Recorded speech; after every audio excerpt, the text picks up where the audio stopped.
આપણે chapter number 5ની શરૂઆત કરી હતી અને એ ચેપ્ટર નંબર 5ની અંદર મેન્ડલના જે નિયમો હતા એને આધારિત થિયરી ભણી હતી. ત્યાર પછી આપણે મેન્ડલનો જે દ્વિસંકરણનો પ્રયોગ હતો એ અને સાથે સાથે બહુવૈકલ્પિક જનીન એની ચર્ચા કરી હતી, જેમાં બહુવૈકલ્પિક જનીનોમાં રુધિર જૂથની વાત કરી હતી અને એ જે માહિતી આપી હતી એ માહિતી તમારી ચોપડીમાં નથી, પરંતુ એ સમજવા એ આપણને આગળ કામ લાગે અને થોડીક સમજ પડે એટલે એ માહિતી તે વખતે આપી હતી. અહીંયા જે થિયરી છે એ તમારી ચોપડીમાં છે એટલે આપણે રુધિર જૂથને અનુલક્ષીને થિયરી ભણીશું. તો સહપ્રભાવિતા એટલે શું? તો F1 પેઢી છે એ F1 પેઢી માતા અને પિતા એટલે શું થયા? પિતૃ અને પિતૃઓને મળતી આવે છે, તેથી તે ઘટનાને સહપ્રભાવિતા તરીકે ઓળખવામાં આવે છે. ફરી F1 પેઢી છે એ F1 પેઢી પિતૃઓ એટલે કયા? માતા અને પિતાને મળતી આવે તે ઘટનાને સહપ્રભાવિતા તરીકે ઓળખવામાં આવે છે. અને એને આધારે આપણે મનુષ્યમાં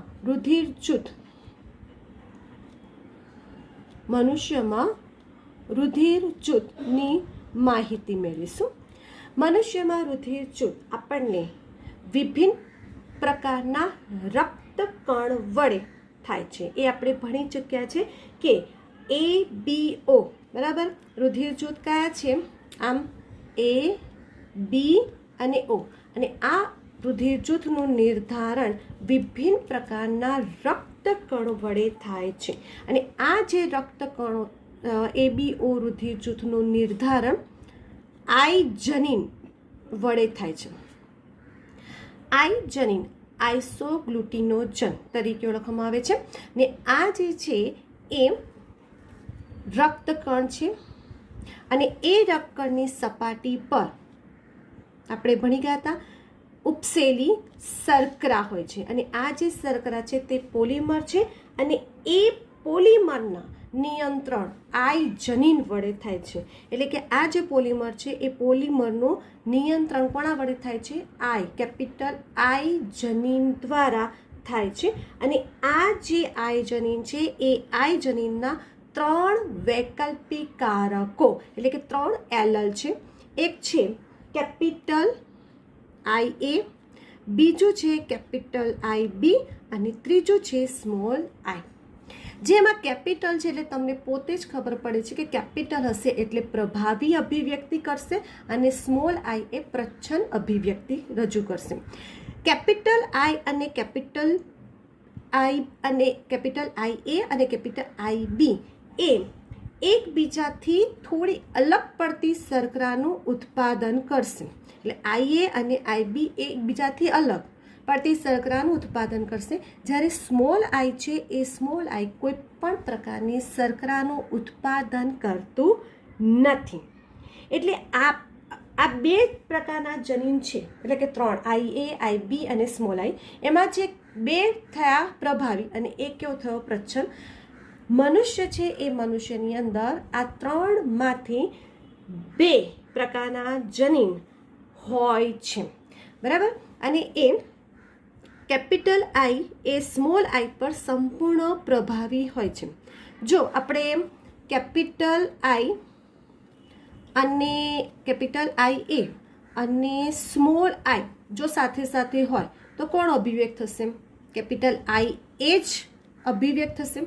સેમ એવી રીતે કેપિટલ IB અને સ્મોલ આઈ હાજર હશે તો કોણ અભિવ્યક્ત થશે? કેપિટલ B જ અભિવ્યક્ત થશે.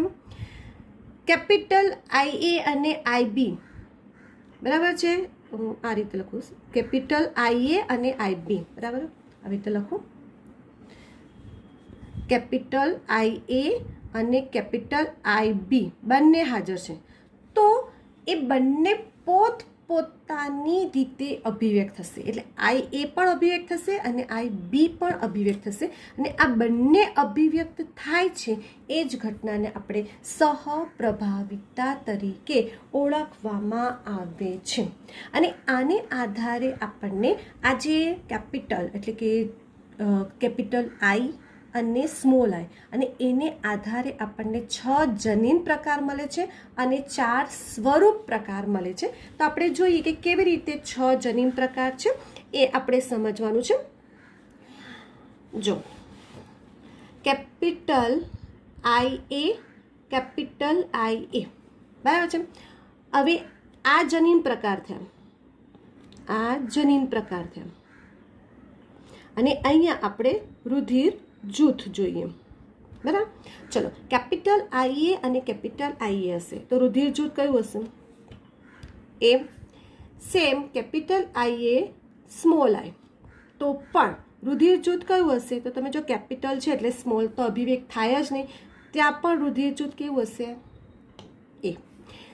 એવી રીતે કેપિટલ બી, કેપિટલ આઈ બી કયું રુધિર જૂથ હશે? બી. કેપિટલ આઈ બી સ્મોલ આઈ કયું રુધિર જૂથ હશે? બી. કેપિટલ આઈ એ, કેપિટલ આઈ બી કયું રુધિર જૂથ હશે? એ બી. સ્મોલ આઈ તો એ તો કોઈ પણ પ્રકારનું રુધિર જૂથ નથી રજૂ કરતું, તો કયું રુધિર જૂથ હશે? કોઈ પણ પ્રકારનો અભિવ્યક્ત નથી થતું, શર્કરાનું ઉત્પાદન નથી કરતો, એટલે રુધિર જૂથ કયું હશે? ઓ. એટલે તમે જુઓ કે એ રુધિર જૂથ માટે 2 જનીન પ્રકાર, બી રુધિર જૂથ માટે 2 જનીન પ્રકાર, એ બી માટે 1 જનીન પ્રકાર અને ઓ માટે પણ 1 જનીન પ્રકાર. આમ આપણને 1 2 3 4 5 6 જનીન પ્રકાર મળે છે. અને રુધિર જૂથ આપણને કયા મળે છે? એ બી અને ઓ. 6 સ્વરૂપ પ્રકાર અથવા તો 6 રુધિર જૂથ આપણને જોવા મળે છે. હવે આપણને આ જે જનીન પ્રકાર છે એમાં અહીંયા કેવી રીતે છે તો જો અહીંયા એક ઉદાહરણ આપીએ. માતૃ શરીર તમારી ચોપડીમાં આપેલું છે, માતૃ શરીર, પિતૃ શરીર, જનીન પ્રકાર અને સ્વરૂપ પ્રકાર, આ રીતનો એક ચાર્ટ આપેલો છે. હવે એ ચાર્ટ કેવી રીતે હોય તો તમારે અહીંયા સમજવાનું છે, આપણે તે ગોખીએ નહીં, આપણે એને સમજી લઈએ. અહીંયાથી કોઈ પણ એક ઉદાહરણ લઈ લો. બરાબર, હું આ લઈ લઉં તો માતૃ શરીર છે એમાં એક કેપિટલ આઈ હશે, પિતૃનું હશે સ્મોલ આઈ હશે, તો જનીન પ્રકાર કયો થયો? કેપિટલ આઈ એ સ્મોલ આઈ. અને રુધિર જૂથ કયું થયું? એ. સમજ પડી ગઈ? એવી રીતે હું આ લઈ લઉં તો માતા પાસે જનીન પ્રકાર કયો હશે? કેપિટલ આઈ એ. પિતૃ પાસે કયો હશે? કેપિટલ આઈ બી. તો જનીન પ્રકાર થયો કેપિટલ આઈ એ આઈ બી. તો સ્વરૂપ પ્રકાર રુધિર જૂથ કયું હશે? એ બી. એટલે તમારી ચોપડીમાં આ રીતે ચાર્ટ આપેલો છે, આ રીતે ચાર્ટ આપેલો છે અને આ રીતે સમજશો તો થિયરી સમજ પડશે કે એક જે જનન કોષ છે એ માતૃપક્ષ તરફનો છે અને બીજો કયા તરફથી છે? પિતૃપક્ષ. અને એ બંને જનીન જોડાઈ અને શું બનાવે છે? જે તે રુધિર જૂથ નક્કી કરે છે. આ જે છે તમારે તમારી ચોપડીમાં આપેલું છે. આ જે રુધિર જૂથ છે એ જે એલએલ એટલે કે કારકો આપેલા છે એને આધારે માતા અને પિતાના જનીન પ્રકાર આ છે અથવા તો રુધિર જૂથ આ છે, તો પુત્રનું જનીન રુધિર જૂથ કયું હોઈ શકે એ આપણે મેળવી શકીએ છીએ. તો આપણે એક ઉદાહરણ દ્વારા સમજીએ કે માતા અને પિતાના જનીન પ્રકાર, માતા અને પિતાનું રુધિર જૂથ જાણતા હોઈએ તો પુત્રનું કેવી રીતે પ્રાપ્ત થાય. તો જો એક આપણે લઈએ માતા, બરાબર, અને પિતા. ધારો કે માતાનું રુધિર જૂથ એ છે, બરાબર, અને પિતાનું રુધિર જૂથ બી છે, બરાબર.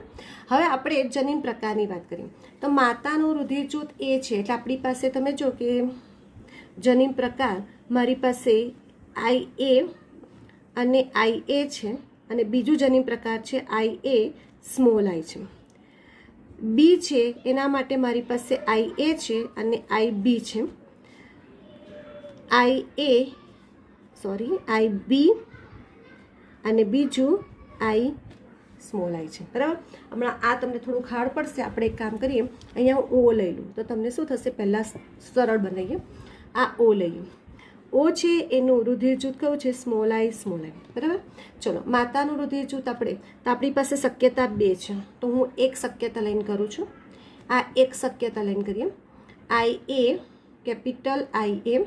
પિતાનું રુધિર જૂથ ઓ છે એટલે શું થાય? સ્મોલ આઈ જ થયું, કારણ કે આપણી પાસે શક્યતા એક જ છે.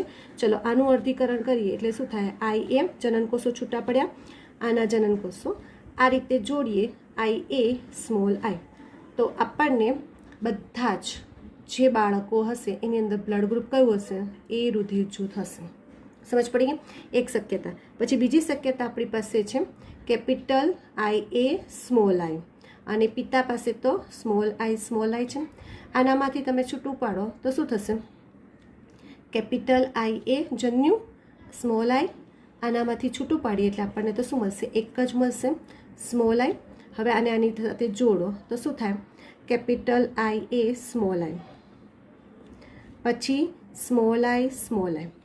તો આ રુધિર જૂથ કયું હશે? એ, અને આ કયું હશે? ઓ. એટલે બાળક પાસે કાં તો એ રુધિર જૂથ હશે અને કાં તો ઓ રુધિર જૂથ. એટલે કે જો માતાનું રુધિર જૂથ એ હોય અને પિતાનું રુધિર જૂથ ઓ હોય તો બાળક છે એ બાળકની શક્યતા કાં તો એ રુધિર જૂથ હોઈ શકે, કાં તો આપણને ઓ રુધિર જૂથ હોઈ શકે. એટલે આપણને શક્યતાઓ 2 મળે. બરાબર. એવી રીતે કોઈ પણ આપણે આ માતા અને પિતાનું રુધિર જૂથ જાણતા હોય તો આપણે કોઈ બાળકનું કયું રુધિર જૂથ હોઈ શકે એ આપણે મેળવી શકીએ છીએ. બરાબર. તો અહીંયા આ રીતે આપણે ઘરે પ્રેક્ટિસ કરશો તો તમને માતા અને પિતા પરથી બાળકના કયા રુધિર જૂથ હોઈ શકે એની માહિતી મળી શકે છે. બરાબર. તો આ થયા તમારા રુધિર જૂથ. એવી રીતે આપણે માતાનું રુધિર જૂથ જાણતા હોઈએ અથવા એક પિતૃ એટલે કે માતાનું જાણતા હોય કે પિતાનું જાણતા હોઈએ અને બાળકનું જાણતા હોઈએ. એટલે શું છે? કાં તો માતાનું જાણીએ છીએ, આપણી પાસે પિતાનું રુધિર જૂથ નથી જાણતા, અને બાળકનું રુધિર જૂથ જાણતા હોઈએ તો કયું હોઈ શકે? પિતાનું એ જાણીએ. ધારો કે માતાનું બ્લડ ગ્રુપ બી છે અને બાળકનું રુધિર જૂથ પણ એ બી છે. ચલો બરાબર. આ બાળક છે અને માતાનું રુધિર જૂથ કયું છે? બી છે. બરાબર. હવે આપણે પિતાનું રુધિર જૂથ કયું હોઈ શકે એ જાણવું છે. માતાનું બ્લડ ગ્રુપ આપણને આઈ બી અને આઈ બી, અને બીજી શક્યતા કઈ હોઈ શકે? આઈ બી અને સ્મોલ આઈ. પિતાનું રુધિર જૂથ જાણતા નથી. બાળકનું કયું હોઈ શકે?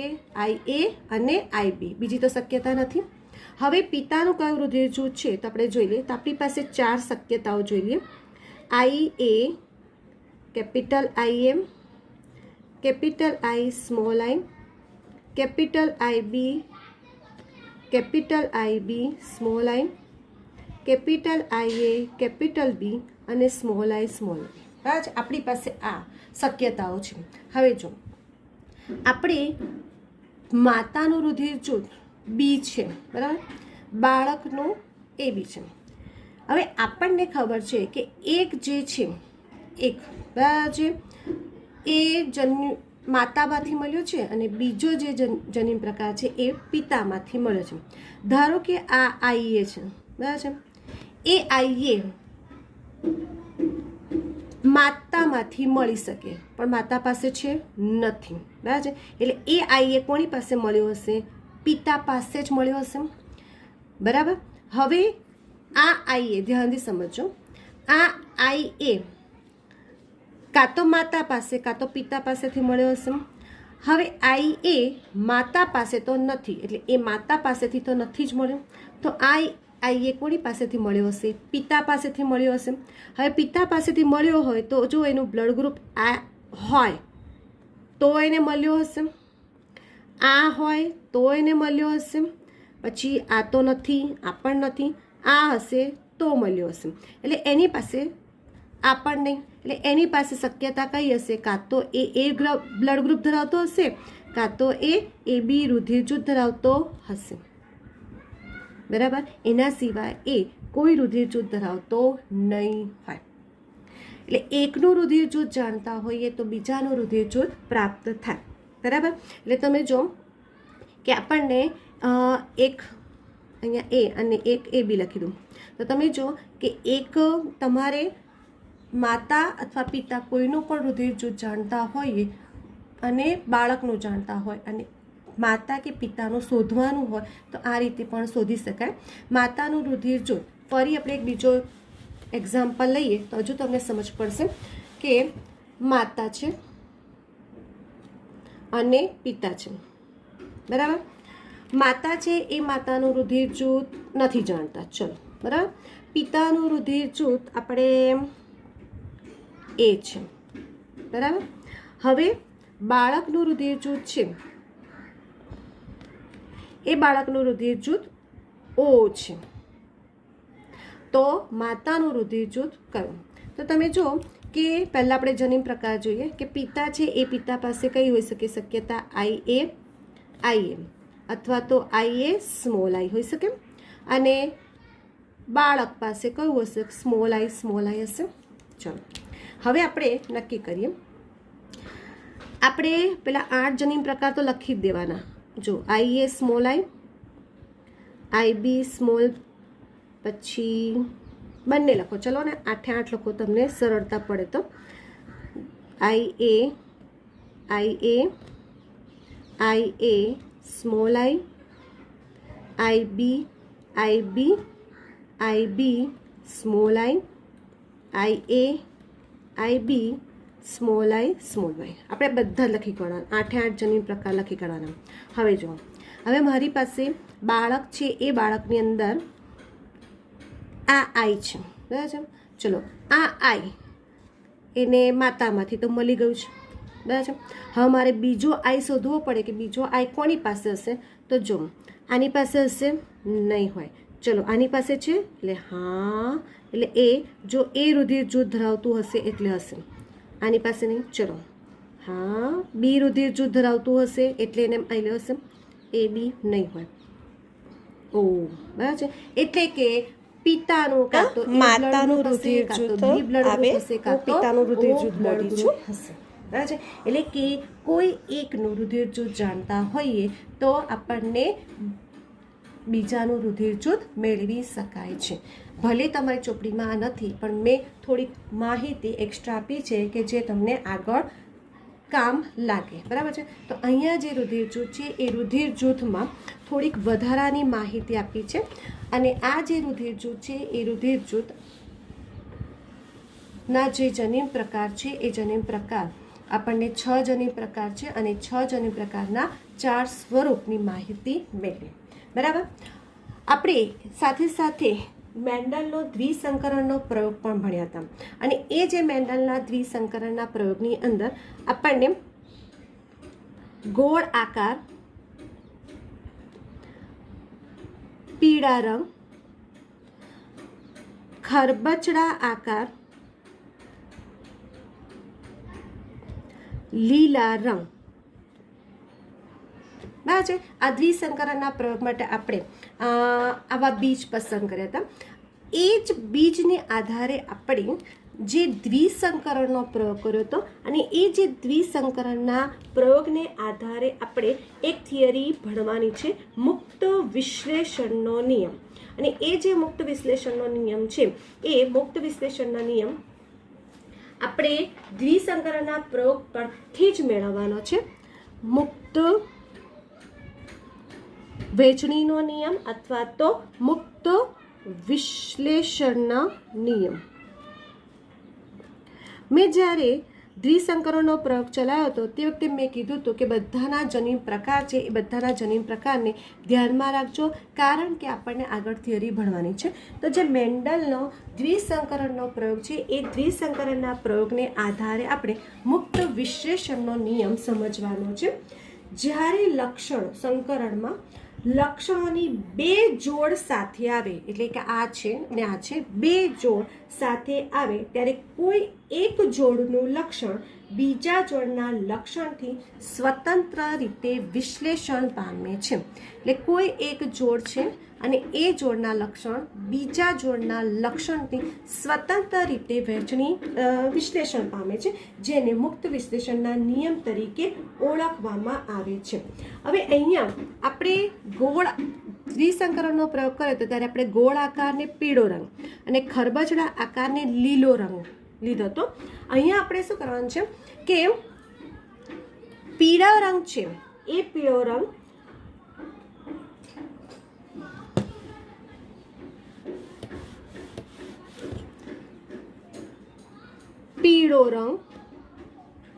ચલો એના માટે કયું જનીન હતું યાદ હોય તો કેપિટલ વાય. પીળા રંગ માટેનો પ્રભાવી જનીન છે એ બીજા લક્ષણ માટેના, એટલે આ એક લક્ષણ થયું બરાબર છે, એક લક્ષણ માટેનો પીળો રંગ બીજા લક્ષણ માટેના ગોળ આકાર, બીજા લક્ષણ માટેના ગોળ આકાર માટે પ્રભાવી જનીન કેપિટલ આર અથવા ખરબચડા બીજ માટે પ્રચ્છન્ન જનીન સ્મોલ આર સાથે જનન કોષમાં દાખલ થાય છે.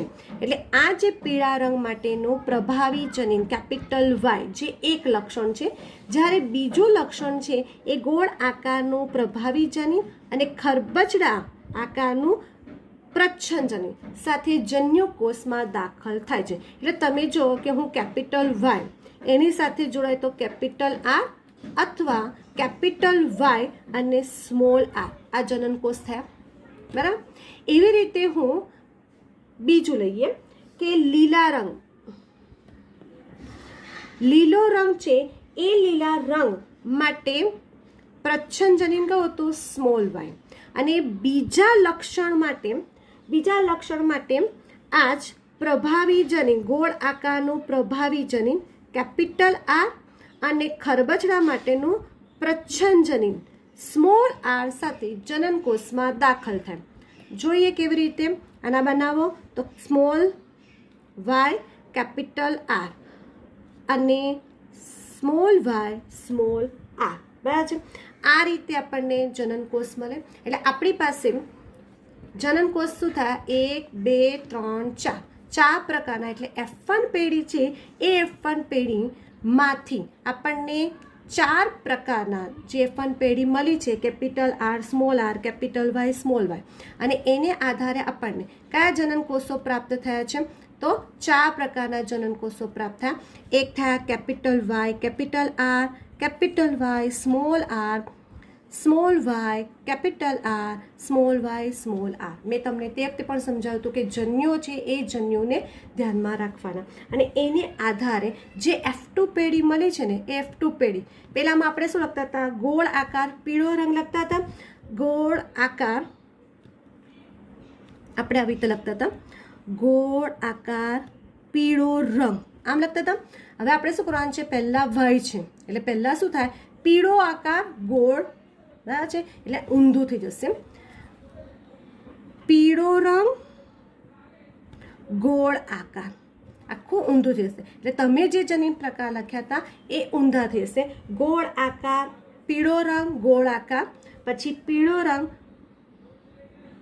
ખરબચડો આકાર,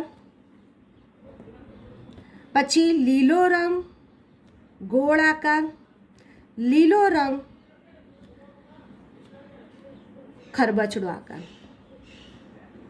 ત્યાં પરિણામ શું હતું તો ગોળાકાર પીળો રંગ ખરબચડાકાર પીળો રંગ ગોળાકાર લીલો રંગ ખરબચડાકાર લીલો રંગ.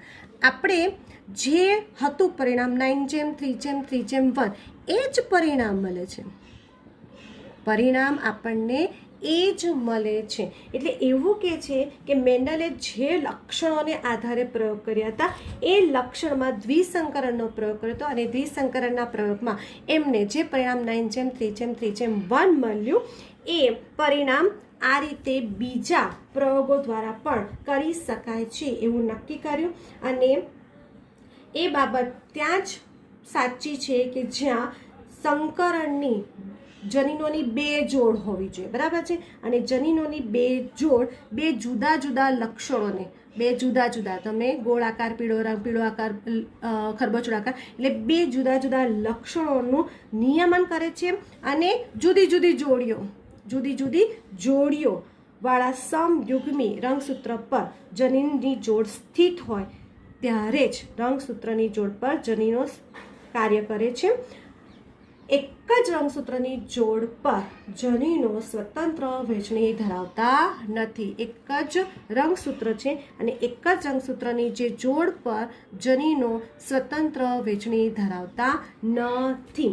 તો આ જે મેન્ડલે જે દ્વિસંકરણનો પ્રયોગ કર્યો અને એ દ્વિસંકરણના પ્રયોગને આધારે અહીંયા આપણે મુક્ત વિશ્લેષણનો નિયમ કર્યો. કશું જ નથી કર્યું. જે પહેલાં પીળો રંગ લખતા હતા, જે ગોળાકાર લખતા હતા, એ ઊંધું કર્યું છે. પીળો રંગ અને લીલા રંગને અનુલક્ષીને જન્યુ બનાવ્યા, F1 પેઢી અને F2 પેઢીના જનનકોષો બનાવ્યા અને પરિણામ તો આપણને 9:3:3:1 જ મળે છે. તો અહીંયા આ રીતે એમણે મુક્ત વિશ્લેષણનો નિયમ રજૂ કર્યો અને એને આધારે આપણે નવી થિયરી ભણીશું. આ જે નવી થિયરી છે, વટાણાના બીજના આકાર થિયરી આપણે જોઈ લઈએ. વટાણાના બીજના આકાર અને તેમાં સ્ટાર્ચ કણોના સંશ્લેષણની અસર. વટાણાના બીજના આકાર અને તેમાં સ્ટાર્ચ કણો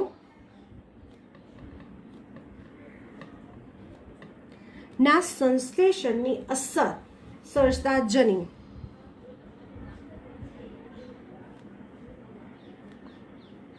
બરાબર છે. સ્ટાર્ચ કણોના સંશ્લેષણની અસર કરતા જનીનો વિશે સમજીએ. તો આપણે વટાણાના બીજ જોઈએ. તો વટાણાના બીજના આકાર માટેના જનીન, વટાણાના બીજનો જે આકાર છે એ આકાર માટે આપણને બે જનીન છે, કેપિટલ બી અને સ્મોલ બી. બે એલલ જવાબદાર છે.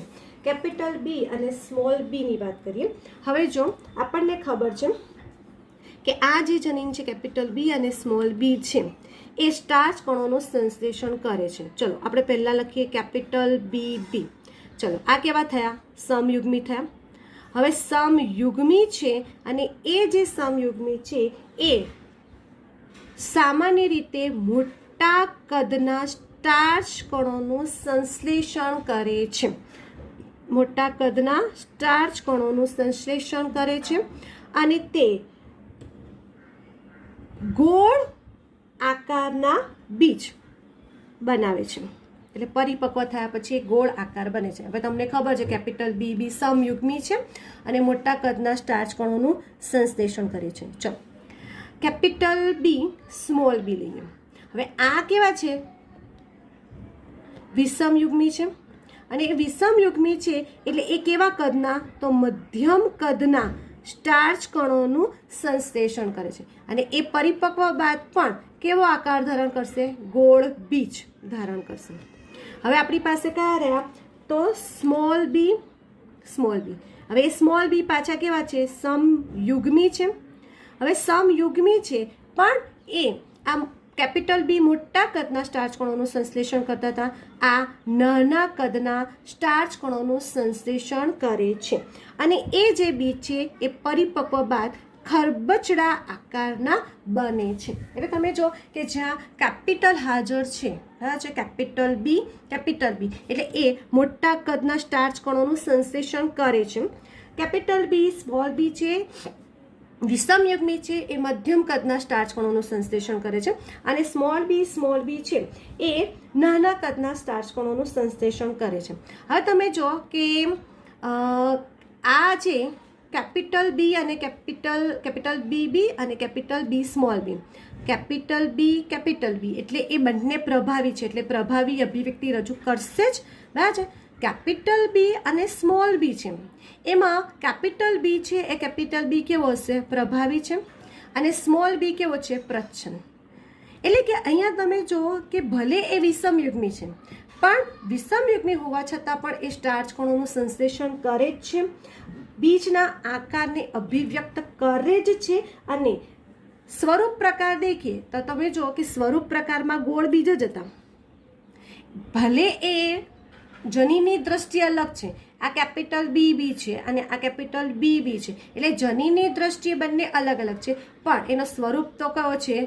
એક સરખો છે. ગોળ આકારના બીજ જ કરે છે, સ્ટાર્ચ કણોનું જ સંશ્લેષણ કરે છે. અને આ સ્ટાર્ચ કણોના કદ માટે સ્વરૂપ પ્રકાર સરખા છે, પણ જનીનની દ્રષ્ટિએ બંને કેવા છે? અલગ છે. એટલે એ અપૂર્ણ પ્રભુતા તરીકે ઓળખવામાં આવે છે.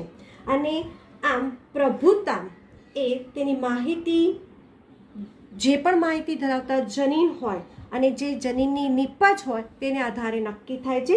આમ જનીન એકથી વધુ સ્વરૂપ પ્રકાર પર અસર દર્શાવે, એટલે કેપિટલ બી છે, બરાબર છે, એ જનીન એક થી વધુ સ્વરૂપ પર પ્રભાવ દર્શાવતું હોય તેવા કિસ્સામાં પ્રભુતાનો આધાર છે, એ પ્રભુતાનો આધાર કોના પર હોય? તો જનીનની નીપજ તથા નિશ્ચિત સ્વરૂપ પ્રકાર પર રહેલો છે. ધ્યાનમાં રાખજો કે પ્રભુતાનો આધાર કોના પર છે? તો જનીનની નીપજ તથા તેના નિશ્ચિત સ્વરૂપ પ્રકાર પર રહેલું જોવા મળે છે. આમ એક જનીન એક કરતાં વધુ અસર સર્જે છે. આને કહેવાય, આ જે છે એ વટાણાના બીજના આકાર અને તેમાં સ્ટાર્ચ કણોના સંશ્લેષણની અસર દર્શાવતા જનીનની સમજ છે, બરાબર.